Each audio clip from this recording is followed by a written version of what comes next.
The second hour of the Ochelli Effect begins here on AmericanFreedomRadio.com. And, of course, it was a fast first hour with Mark Windows, windowsontheworld.net. Go there and check him out. Don't know if I got that out clearly before the break took us, but, man, we could have gone on for a couple of hours, I think, with the discussion we were having. Meanwhile, a change in gears because it's that time. The guy from downloadedcontent.com, the author of Then Came the Flood, and a friend of mine, Daniel Lewis Crumpton, who I did have to report to somebody earlier in the week, does get me in trouble from time to time. But, but it's always fun. Daniel, how are you this evening? Pretty good. Damn, just taking my medicine. How you doing? Here we go. Well, you know, there's the auspicious start to the discussion. Who knows where it will go from here? You know what we haven't done actually, though, Daniel, is a deeper discussion about some of your writing itself. We wind up getting into all these other areas, and we don't cover politics anymore, you and I, when we talk. we don't really discuss news items anymore because to hell with it. I'm getting healthier, so. Well, yeah, unfortunately, I have not extracted myself from all that, but I'm getting there. It's getting to be a strange world, man. It really is getting to be a strange world. So you got some flack for the whole anonymous deal? I listen, I get flack every time you come on the show, one way or another. It seems like somebody gets pissed off, which is a good sign to me, and I like irritating people. So, loads of fun. I enjoy that. It's like, I am so glad that people are angry at some of the stuff that was said or whatever, and I've gotten and diversified this week a little bit. I mean, I brought on John Captain on Monday to talk about the murder of his girlfriend, who he claims was a mind control victim. And I'm actually going to bring him back on again this Monday, and talking about diverse. We're going to do another JFK 101 discussion on Thursday. Now, that's an old standby for me. But on Friday, you know what I'm doing? What's that? I'm having Jordan Maxwell on. And Benjamin Fulford. So 1 hour of Fulford and 1 hour of Maxwell. Yeah, man. Yeah, I still gotta do a thing with Jordan Maxwell, man. That'll be interesting. But yeah, dude, that whole anonymous thing we did last time, that's great. Because at first, Homeboy, the guy who's behind it, he did, the knee-jerk offended thing. And but then, much to his credit, he took it for what it was supposed to be, which is constructive criticism. And very quickly you start seeing reforms happen with that particular group and, them getting their ducks lined up. So we did some good in the world, man. We did some good. No, look, your rant, it wasn't we, it was you, because your rant about the subject, I mean, I was just cracking up because I knew exactly what you were talking about. And I'm sitting there going, man, I have tried to drop hints here, but they're not being heard. And when you just did it and put it out as a little short out on YouTube and stuff, yeah, it was like, oh, that got noticed. First thing was funny to me is, oh, gee, thanks for the free publicity. So at first there was, that, I'm going to take this the cool way reaction. Then obviously somebody got upset and started to actually think about it a little bit and changed what they were doing. Yeah. Sherry, she was like, well, I hope they realize that you upped their ratings a little bit by mentioning them. I was like, yeah, there's always a silver lining, man. Right. And Sherry's not with us tonight because she was busy with things and, not that she's been extracted from the show as of yet. Who knows? I haven't driven her crazy enough just yet. Working on it, though. She never knows what the hell she's walking into on Wednesdays usually.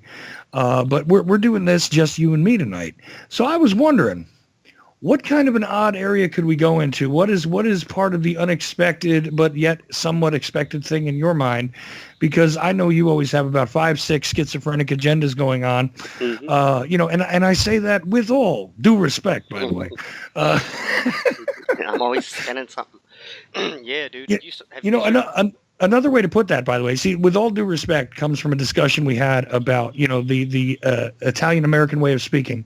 And with all due respect means you're about to get hit with a bomb of an insult. But there's another way to do it too, and that is afterwards, you simply say, no offense. And if you hear, with all due respect, and then insert insult, and then, but no offense. Yeah, but actually, I think you're misqualifying or quantifying me Okay. with the wrong terminology. I mean, I feel where you're coming from, but I'm going to write an article about it. But it's something I came up with called CDID. Okay, so CDID. yeah, Okay. control. Wait a minute. Well, first of all, was I misdiagnosing you as a schizophrenic? Yeah. Oh, okay. Go ahead. You were mislooking at or misperceiving the process of my mental patterns, which is schizophrenia. No, it's CDID. It's controlled dissociative identity disorder. Okay. Oh, And okay. Okay. obviously, the key word with me is it's controlled. Most people who have DID or multiple personalities are not aware of that they have all these different personalities. But I'm a writer, so I have like a ton of voices in my head, but I'm aware of them, and so it's controlled dissociative identity disorder is basically my thought patterns and what I do. It's not Okay. schizophrenic. Okay, but schizophrenia, remember, is not what a lot of people think it is. A lot of people think it's multiple personality disorder. That's not what I meant by it. I meant it in the very clinical sense, where you have these, cascading runs of thought and things like that happen. And I mean, we've heard that evidenced in some of your ranting styles. Hmm. Occasionally you verbalize in a schizophrenic fashion. I don't mean split personality. Now, split personality are actually creating different mantles of identity within the mind is a different condition. Hmm. But I like how you're putting this, though. Controlled, say that again, controlled what? Controlled dissociative identity disorder. And it's funny that you asked me about my writing. Because was there a particular writing? Is it the current serial novel I'm working on, or what piqued your interest there? Well, the serial novel, because you haven't mentioned it in a bit on the show. We talked about Jason Patrick, and we had to give time to that. That's for sure. And I do advise people, go to downloaded content, and I think it's just slash Jason Patrick Project, or is it JPP? What is the address It's exactly? / JPP, but here in the near future, I'm probably going to be moving all of that to the main site, just on a different page. Excuse me. Okay. No problem. But the thing is, I do advise people to go look at that and keep up with what's going on with Jason, and that was an important topic. Also, other important topics, some of the socialization stuff that we talked about, and you talked about CannaSense. But at the end of the day, Mhm. the thing that you're really out here to do, even though you are releasing tons of audio material right now, you're a writer. Yeah. And we could talk about the process, or we could talk about your current work, or we could talk about anything you want in that vein. I'm kind of wide open on this topic because I want to get it. I love getting into the head of the writer a bit. Because here's the thing. I am one of the nastiest literary critics you will ever find. Okay. But sometimes I'm a little more forgiving when I understand the process better. And to tell you the truth, although I may have better insight than many of your readers to what your process is like, I don't think we've ever actually discussed it openly anywhere. No, probably not. Um, I don't know, man. The being a writer, yeah, that's what I'm here on Earth to do, or be a storyteller in some form or fashion. So, like, whenever you see me doing radio, that's a form of storytelling. Doing those short little torrents, doing little short commentaries and articles. It's, I've always said, Chuck, that the only woman that's ever really been faithful to me is the blank page. Whenever you have a blank page there, I've been keeping journals since I was like 12 or so. And to me, a blank page has always been a place where you're not going to get judged. Okay. The page is not going to tell you what you can write and what you can't write. It will record what you've written to look back on, maybe years later, but it's never going to bash you over the head with it like other women, I guess. Oh, I listen. I completely identify because I've been married to a microphone the majority of my life. One way or another, I was either a singer, or I was a recording artist of sorts, or I have been a radio guy. So Yeah. I'm married to the microphone, and yeah, no, she's pretty faithful. As long as you take care of her, she doesn't break down too easy, and you keep her well stocked, and Yeah. yeah, exactly. I mean, Go yeah, ahead.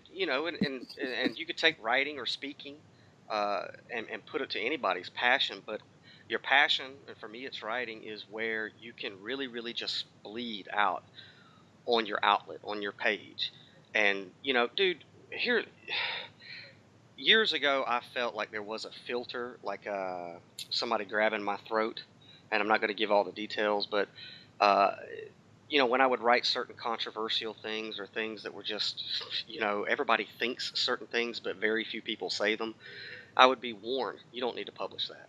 Man, don't publish that.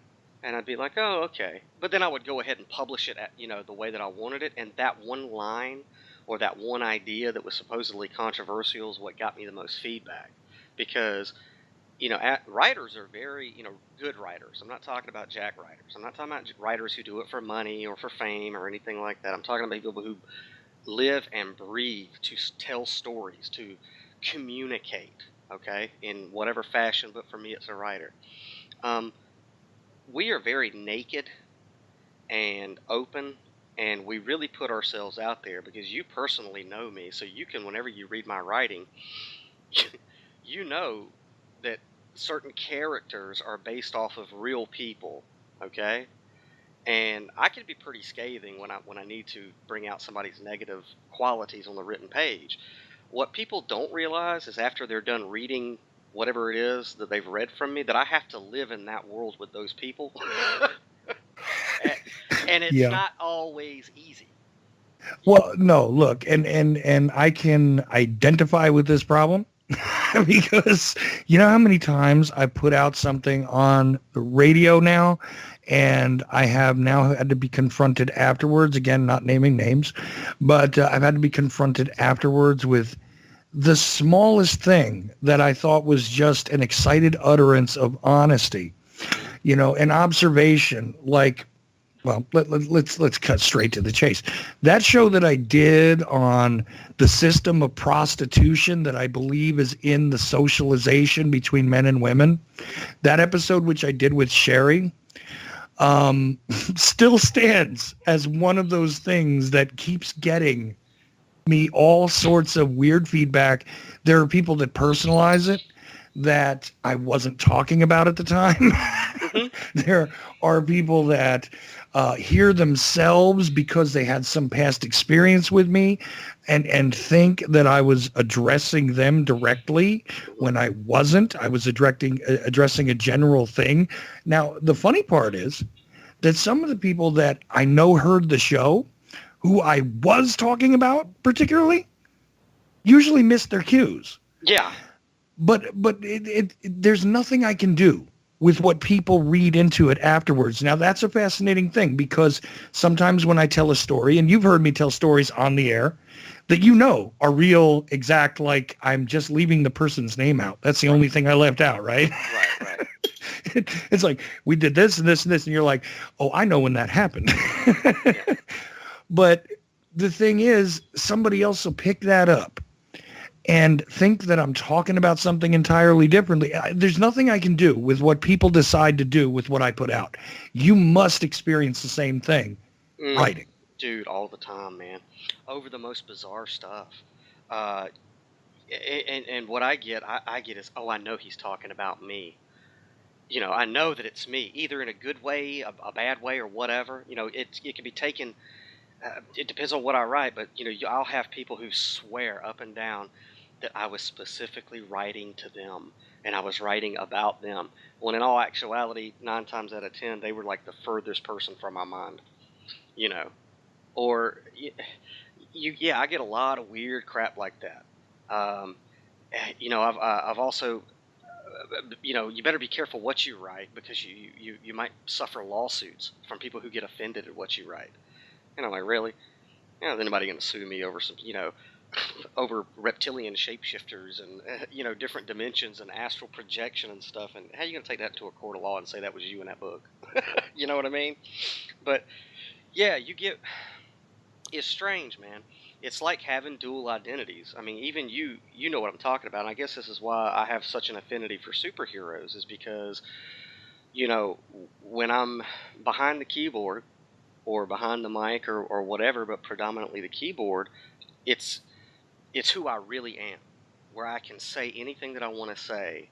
And, whenever I write on my website or in my novel and stuff or other stories, it's always under fiction, but so it's always through a mask. It's always through a different identity as the author, Well, right. And again, you see, but here I go with the counterbalance. This is the artistic shuffle that people do when they actually utilize their personal experiences in their art. Mm-hmm. Okay, because I believe that what I do is an art form, and there's definitely a different energy level to what I do. I get a little psyched up. I'm happy. I have an audience. You know what I mean? I'm usually in a better mood when I go on the radio. Mm-hmm. And you know that because you've seen me literally physically in the next room walk out where I can barely walk because I'm in so much pain. Mm-hmm. But I don't sound like that on the radio. Right? Because I go into that zone. It's not as though I'm putting on an act. This isn't an act. This is who I am. This is how I speak. This is how I think, right? But there's a little bit of a different energy put to it. So there's kind of a spin. There's the mask where, look, here is my presenter voice. Here is my, I'm going to enunciate a bit differently on the air. I'm going to think a little more about how I'm pronouncing my words. I'm going to be careful about my sentences, maybe a little more. I don't curse on the air. I curse off the air, stuff like this, right? But there's still that filter. But it's my filter, right? Yeah, but what's that? I think it came from the movie Unbreakable. When they said, okay, what's the difference between Spider-Man, Batman, and Superman? Well, Batman and Superman, they have to put on the costume to become Batman or Spider-Man, rather. The difference with Superman is he has to put on a costume to become Clark Kent, okay? Mm-hmm. And like if you listen to other radio show hosts, like for example, Your Passion, if I were to listen to other radio show hosts, I could pretty much by the tone of their voice and energy determine if the radio personality is the true identity or the alternative identity. You know what I'm saying? Mm-hmm. I'm pretty sure when Alex Jones gets off the radio, he's not that way like in his everyday life. He has to put on a costume. All right, in order to become the radio show guy, right? But then you get to the point where is the real Chuck Ochelli? Is the real Chuck Ochelli when the mic is on or when the mic is off? And does that carry across the airwaves, right? And it's the same thing for, whenever I'm writing. Who is the real Daniel? Is it what I'm reading on the screen or, in my hand or hearing on the radio? Or is it whenever he turns all that stuff off? And I think that's how you can pinpoint authenticity. Honestly, in all actuality, the person I am when I'm not behind the keyboard, when I'm not producing some type of story, that is the mask that I wear to interact with, the mere mortals. The real me, the nuts and the bolts of me with no holds barred, nothing held back, is what you see on the page. It's what you see on the page. The only time I really hold back on radio is out of etiquette. You know what I'm saying? Right. But other than that, and so I think, especially in the internet age, man, there is so much opportunity to where if you have a passion and you really, really believe in it, you can become successful. We live in that age where anything really is possible. 6 degrees of separation. And with social media, dude, if you got a book or you got a podcast or you got a radio show or you got an album, if you really believe in it, man, you could make that come to fruition to not survive this world anymore, but live in this world. But it's really going to come down to authenticity. You know what I'm saying? No, absolutely, and I agree with you entirely. I think that there is a huge difference between somebody who puts out an avatar okay, to hide behind, and somebody who puts out an avatar because they've been hiding previous to that. I mean, at some point or other, we all put on a mask, right? You have to control yourself in certain situations. You have to behave XYZ to accomplish XYZ. Okay. But when it comes down to producing your art form, in a lot of ways, if you're actually that person and it's not an act, you're not trying to act as a writer, you're not trying to act as somebody who does what I do, you're not trying to act as a musician, but you're actually a musician, then yeah, there's that big, huge difference between, you know, I'm wearing the mask when I'm doing it or I'm wearing the mask when I'm not doing it. And that is the key there. And I think that you and I have discussed other people, and we can see that the presentation that they're putting out is clearly without any sort of integrity to it. Whether I'm right or I'm wrong, whether I'm Well, look, man, entertaining or not, or anything else, there is an integrity to what I'm doing that I know and believe in. This is why I do this. right. Okay. This isn't because I wanted to act as a guy who does this. Matter of fact, I didn't really want to do this to begin with. I mean, I kind of always had the idea of it, but I really wanted to be a rock star. That was my thing. And but this just seemed to be the most logical, most comfortable, and best way for me to honestly be more myself than I feel as though I'm allowed to be in the day to day, which is, I think, what you do, even though, yes, sometimes you're talking about interdimensional travel and individuals that shapeshift from one creature to another and how they're speaking, across the ages, and that doesn't matter because that's really more you than what somebody runs into if you're standing out on your front lawn. Well, let me tell you a personal story, but before I do that, I'll just say, because I know how you were. Me and you've had, we're friends in like real life people, and that was after we actually met online, doing your radio show. So I know what led your path to doing the Ochelli effect. Right. So to me, what you're saying is I'm not saying it's not concrete with the listeners, but I'm saying it's more concrete with me because I know all the details. But with expression, okay, when you do limit yourself, and limit's a bad word, when you confine yourself to one avenue of expression, say being a musician, and you're no slouch when it comes to music, you know, you can get in there and do stuff with music that just, it's all Greek to me. I don't know how to do it, but it's you're exceptional as a musician, but your life's journey and your life story led you to this because doing the Ochelli effect, you can express in a wider swath of communicative avenues, through talk radio, if that makes sense. But let me tell you a personal story regarding authenticity and being a communicator, and for me, a writer, which Okay. is a huge responsibility. I mean, when you are a communicator, it is a huge responsibility. And when I was a teenager, was I a teenager? No, I was actually a young adult, early 20s, and I was still writing avidly. Um, I had a situation in my personal life that essentially, through means of manipulation, my ability to craft words uh, in such a way ended up getting a girl to attempt suicide, right? Because of a letter that I wrote, right? Because of the putting together of words that once they hit the iris of her eyeballs goes into her conscious mind, and in her subconscious mind trigger a series of events to where this girl wanted to end her life, all right, Mm.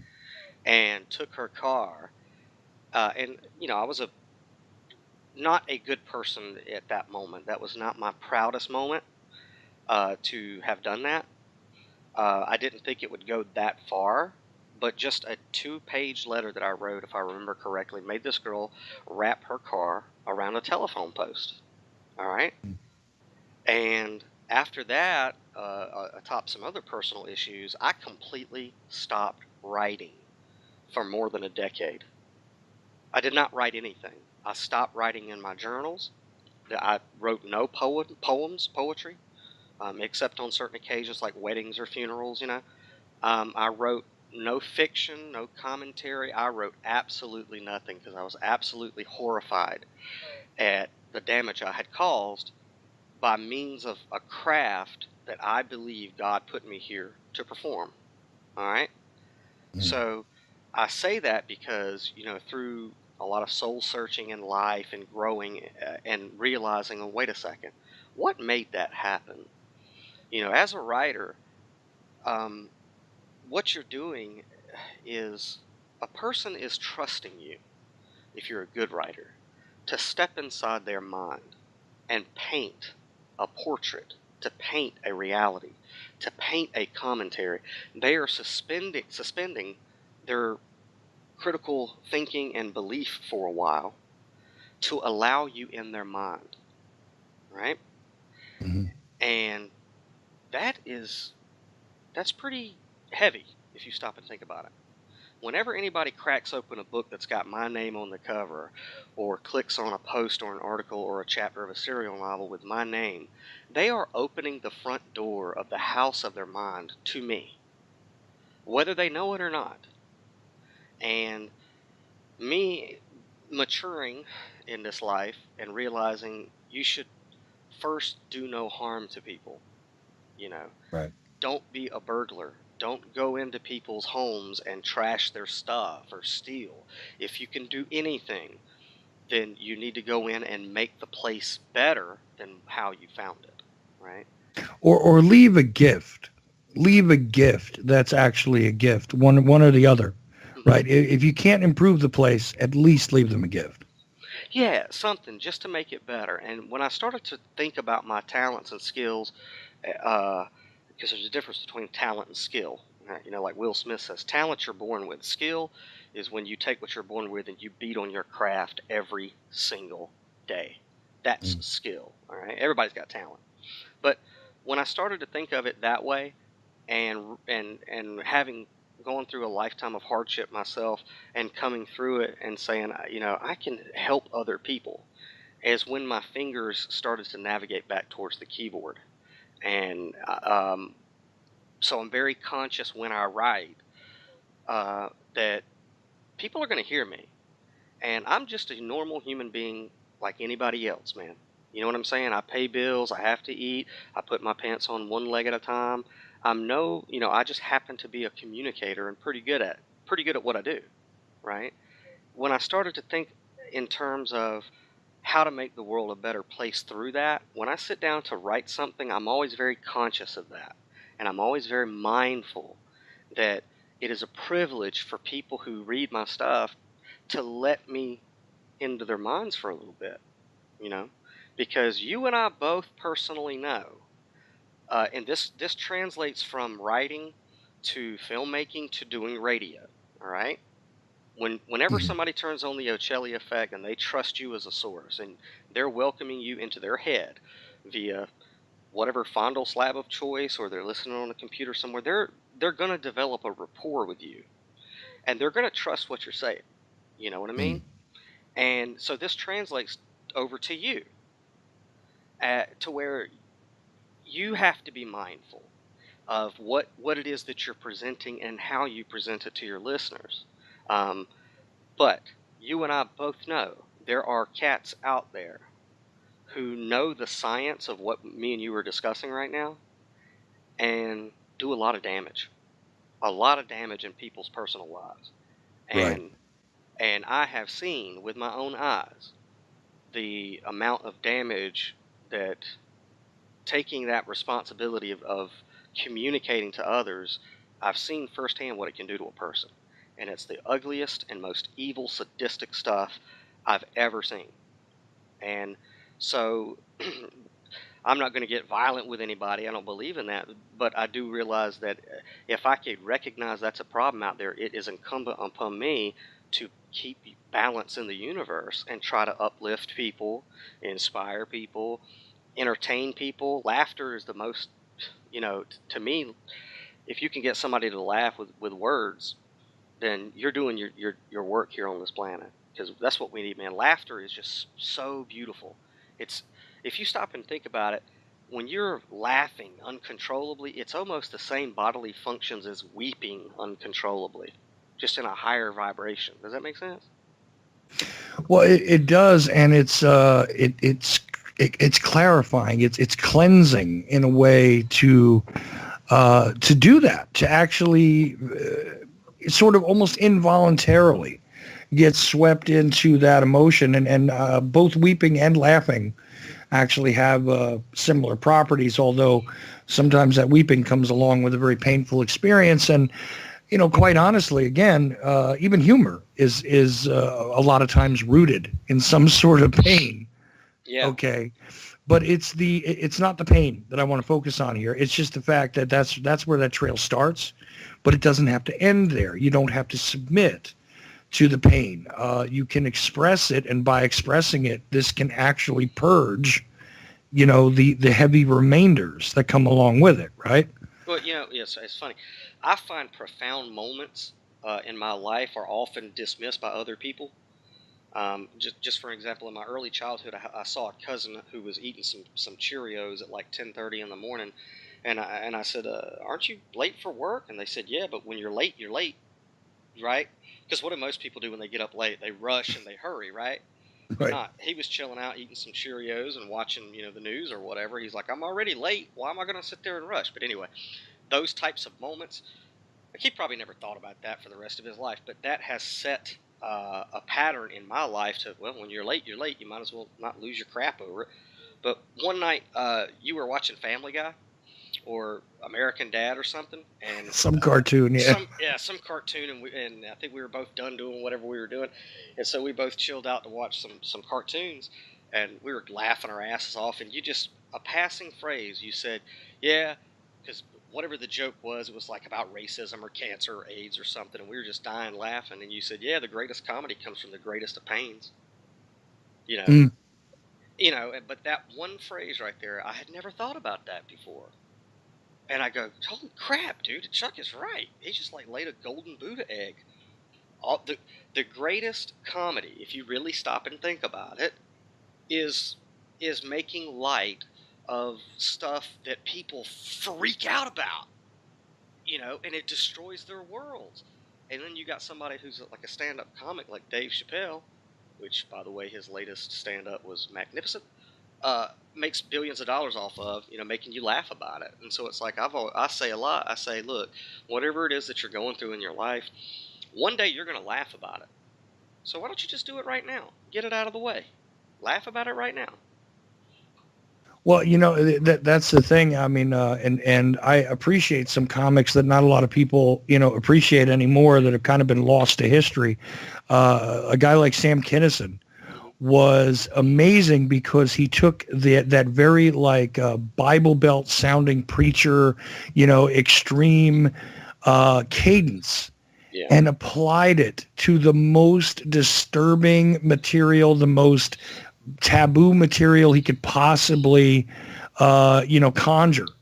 And what he would do is he would speak in that way. And, everybody sees him as the screaming and yelling guy.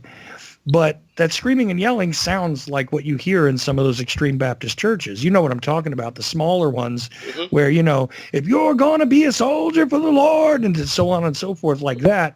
That's where he picked up that style. He came from a family of preachers.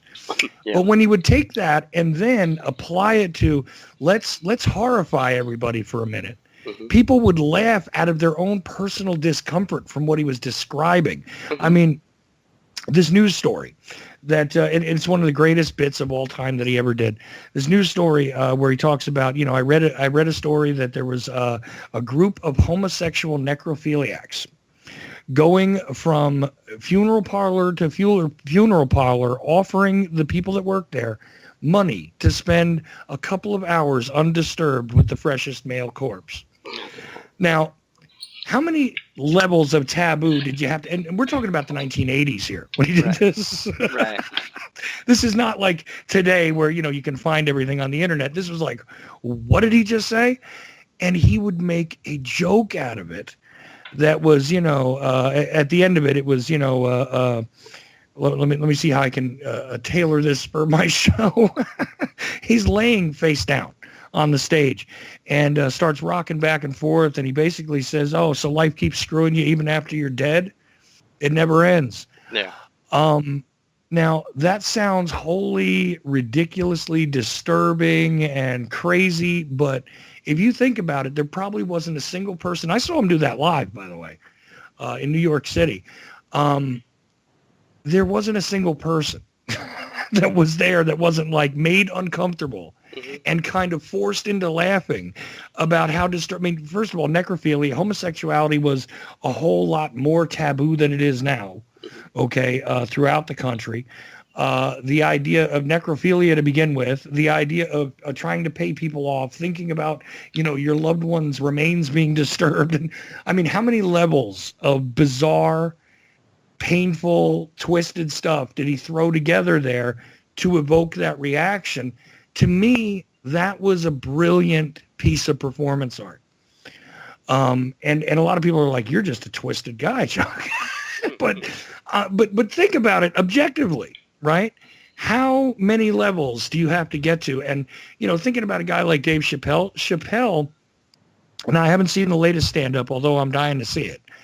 Chappelle will turn around and speak to things like racism, and like one of the best bits ever was that whole thing when he was on a bus, or I think it was a bus, right? Oh, you know where I'm going. The homeless guy who's wanting to shoot his The baby homeless makers. Yeah. Yeah, the homeless guy turns around and starts masturbating in public, and it was like somebody got a little bit upset about him smoking a cigarette. So he goes through these multiple levels of people's political correctness, and then takes it into another bizarre area where the guy is sitting there and basically pointing his baby maker at other people, and almost like holding them at gunpoint, except it's a fleshy gun as opposed to a metallic one, and meanwhile somebody winds up getting splashed, and he says, "You know what?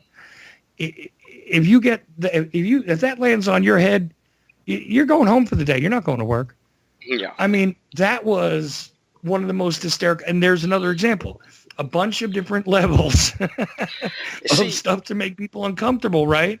You got the homeless guy, you got the whole, public nudity, and this guy, behaving in the way he does in public. So, you got a mental kind of thing going on there. You got the idea about people getting all over him for smoking in a public place, and all this stuff wrapped into one thing.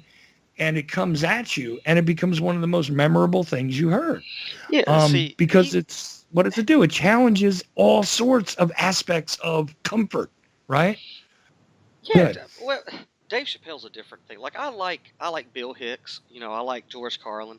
I like comedians who are they make very strong political statements, or sociological statements in their comedy, and they make it funny, to get us Right. to laugh about it, to be more aware of it. But Dave Chappelle does it different, man. He's not a club you over the head with it, but whenever he's doing his stand up and he's about to be serious about what he's saying, you could tell his whole body language changes, and he after you're done laughing with the last punchline of the last joke, he comes in, he makes a statement, very not pushy, you know, and then maybe you could tell he's serious. He's really coming from the heart. While he's got these people in a certain state, he brings a message that he's trying to bring, and then gets back into his comedy routine. So he doesn't club you over the head like Bill Hicks or Kinison or Carlin. He does it real sly. But no, dude, you got to watch. It's a two episode stand up collection, because we all know what happened to Dave Chappelle after Chappelle's show ended. There was all these rumors flying around that he went to Africa to go do cocaine and crack and all this other stuff. And Cat Williams, are you familiar with all that? Where Oh, Cat yeah, Williams yeah. came out and was like, "Dude, no, that ain't what it was." Comedy Central was making like millions and millions of dollars, and he was only getting paid, a certain amount. And whenever some type of I guess a redo of the contract was brought up, they said, "Man, before you land back in Ohio at your farm, we'll have every newspaper and media outlet saying that you lost your mind and went to Africa to smoke crack." So for 10 Right. years, Dave Chappelle's been kind of incognito, you know? Like, you don't know. I mean, he has made public appearances, but for the most part, Dave Chappelle's been flying under the radar for 10 years since all that went down. Yeah, he got knocked out of prominence because he didn't want to play ball with Viacom, basically, and I think it's Viacom that owns Comedy Central and MTV and all that. Whichever big corporation owns those channels, that's exactly what it was. Is they wanted to keep him at a particular level, and he didn't want to play that way. And yeah, they totally propagandize his behavior, like, oh, here's another star who's gone off the edge. He's smoking crack. He's losing his mind. He's running around screaming at people incoherently. And, they did like a Martin Lawrence to him, except, well, they were successful eliminating Martin Lawrence from the scene pretty much. Yeah. So yeah, like whenever I watch that stand-up, I mean, could you imagine the amount of pressure that Dave Chappelle was probably under when he did that with Netflix? Because it's like, it's his first big thing in 10 years since all of that. And even me to a degree, I knew all that stuff about Dave Chappelle was baloney. But even me to a degree was watching Dave Chappelle like, okay, is is he still... Is he all right? Is everything all right? Is he all right? Maybe he went through a transformation and they lied about it, and maybe something happened to him, and maybe he is a little messed up. And you see, because that's the damage of the media circus in a lot of cases, is no matter what happens in reality, if they decide to turn the propaganda machine on you, there's no way to forever not have some little bit of you sort of stained by it. Yeah. So Dave Chappelle's always going to be remembered as the guy who they said had all these breakdowns, and whether he did or didn't, or what it is he actually chose, it'll always be talked about, and it'll always be part of the equation with him. And meanwhile, he's one of the more brilliant, despite the fact that I hated the movie Half Baked, by the way. Yeah. I thought that movie was terrible. He actually hated that movie. Well, right, because, but it was awful. And great concept, but it just was just so poorly executed. But a brilliant guy, another guy who, but like you said, more subtle when it comes to making those political statements. And everybody's got their style, right? I mean, I'm not the smooth talking AM radio guy, right? Who has to come out and tell you that we're going to play every single thing. I can't do that, man. I can't maintain that voice. Yeah. That's just not me, So we're all going to have a little bit of a style. And his style is just a little more smooth, a little more subtle, and a little more incognito in general, I think Dave Chappelle's style is, and I appreciate him. Yeah, so he's like the opposite of the black, angry, the angry black man stereotype. He's the opposite. He's just chill. And he even says it in his stand-up. He's like, look, here's what I believe. Whoever you really feel that you are on the inside, be that person. Whatever it is. So he's not like preaching. He ain't trying to start a church, like I always say. But yeah, if you guys haven't seen that Dave Chappelle stand-up, man, get on Netflix, because it was great. It was brilliant. It was funny as all get out. And he does exactly what we were talking about. He takes, like the O.J. Simpson thing.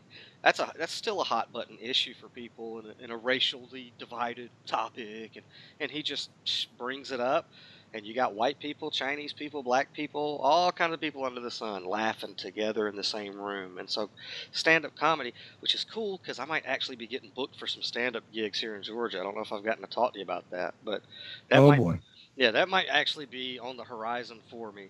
But I see stand-up comedy as a brilliant art form. It's a form of storytelling. So. Well, look, I'd volunteer to MC if they need one. I'm more than happy to do that kind of thing. I'm not a comedian, Actually, dude, the comedy club that I might be hitting is right down the street from you. Like, you can walk to it. Really? Okay. Yeah, well, the Whiskey River Comedy Club. Well, it sounds like the place to be for me. The Whiskey River Comedy Club. All right. Hey, you know what? Maybe we'll be talking about that pretty soon. I hope you got a way to record it, because that would be something fun to play on the show too. One way or another, because here's the great part about it is no matter how you do, it'll be great to play it on the show. Yeah. Because totally bomb, but we'll If see. you totally bomb, that to me would be hysterically funny to play on the show. Because you ever listen to a good stand-up comedian just absolutely have his audience turn on him? Yeah. Oh I yeah. mean, like some of the clips on YouTube. I mean, now in the age of YouTube, but we used to get occasionally tapes of like, there's a famous Bill Hicks show, even a guy who, we all recognize as one of the geniuses in the field. There's a tape where he spends a good 40 minutes basically just having to argue with his audience because they have totally turned on him. I think he got about as far as, he might have been in Dallas or something like that and done the whole JFK thing. And I think it just totally turned the audience on him. Which again is one of the most brilliant jokes ever. He's like, I went to the JFK Assassination Museum in Dallas, and it's really, really realistic.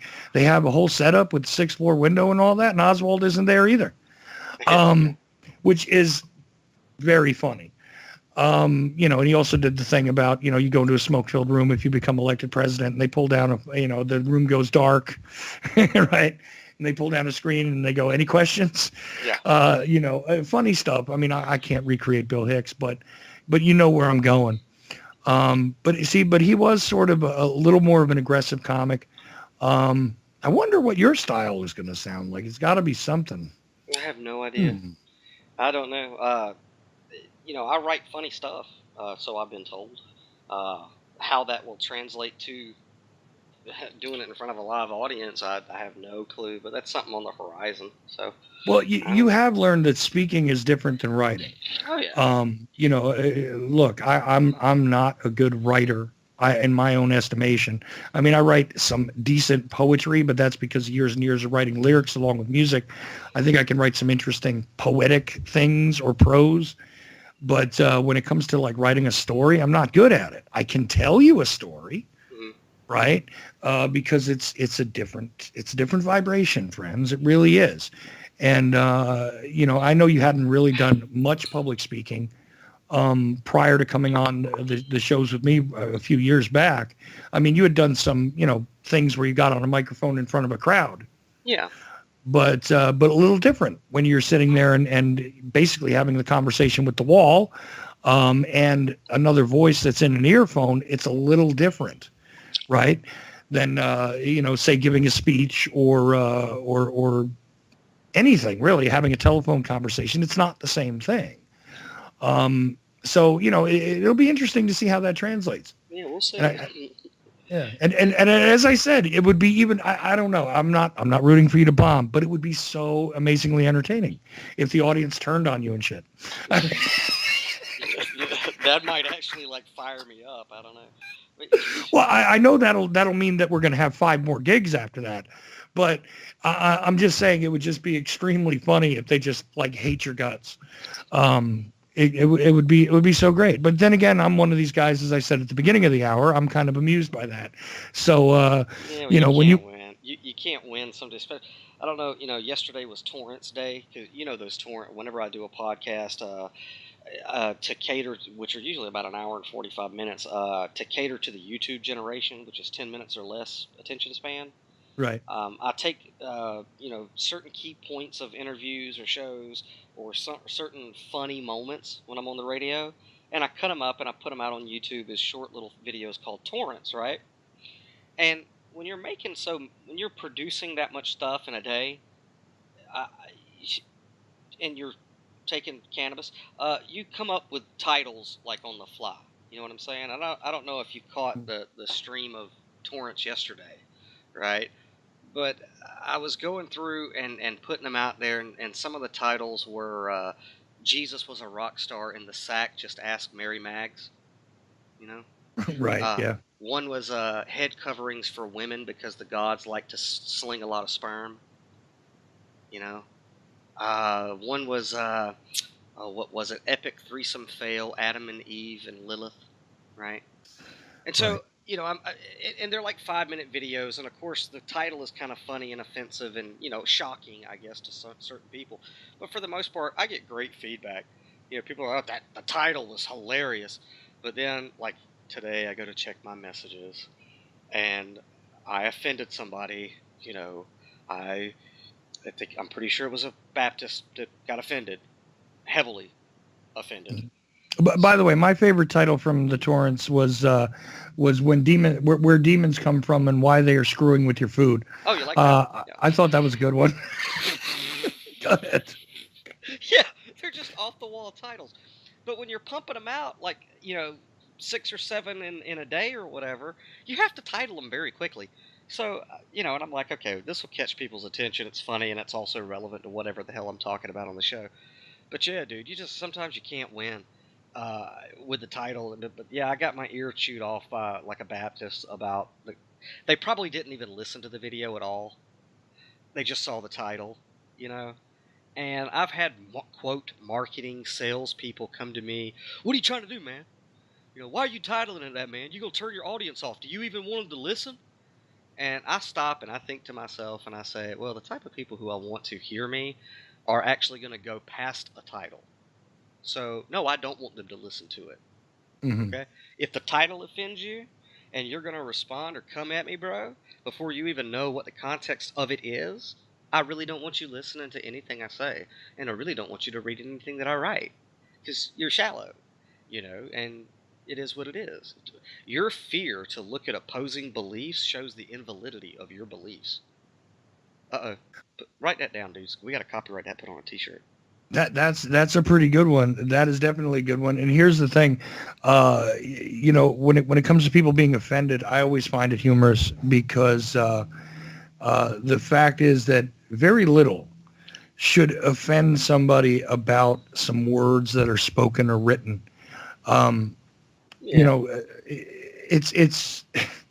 It's one of the strangest things that I find. People are so offended by, oh, well, this person used a phrase that I don't like, or they identified a group of people with a callous label, or, they made a sweeping statement about something that I've identified with my particular identity in one way or another, whether it's religion, political group, sexuality, whatever. It doesn't matter. They're offended by those things. But then when you get them to understand that, real people are dying because of words that were not meant to be commentary, that were not meant to be entertainment, that were not meant to be, a report, but actually because there are individuals who on a 24-hour basis command others to commit murder, that command others to do vicious, inhumane things to their fellow human being. You show them evidence of that, and it goes by as if it's nothing. But they're going to get offended with a word. They're going to get offended with a label. They're going to get offended with a phrase that they've been taught is offensive. Okay. But actual bloodshed and actual suffering of their fellow human being? Yeah. Not so much. On a different spectrum, I've been doing the CannaSense thing, which is fantastic. I mean, it's fantastic. And I've been cutting up, like when I go on shows to talk about it, I'll cut up excerpts from those interviews and make them into small, like, public service announcements and get it out there on social media so people can hear about it. And I did one called Cannabis Heals the Mind, Body, and Soul. And I think in that short video I was talking about how it's good for your spiritual growth, your emotional growth, your mental growth, all of it. And so I put that out there, and for the most part I'm getting likes and shares and right on, and you're doing God's work. And then I get one guy, in all caps, no, it doesn't. It blocks you from God like all other drugs. And I'm like, really, dude? You need to smoke a joint. Yeah, and isn't that the solution? When somebody's really totally offended at your support for the use of cannabis, isn't really the best thing to tell them, maybe you ought to partake just a bit. Calm down. Yeah. Anyway, we're totally out of time. Daniel Lewis Crumpton in the second hour. Then Came the Flood is the name of his book. Downloadedcontent.com. Go there and check out the ever-evolving world of Daniel Lewis Crumpton, and Mark Windows in the first hour, windowsontheworld.net, and also on YouTube. Anyway, guys, the Ochelli Effect is done for tonight. I'll be back tomorrow with Carmine Sabastano and Larry Hancock, and then on Friday, Jordan Maxwell and Benjamin Fulford. Have a good night, and please be well.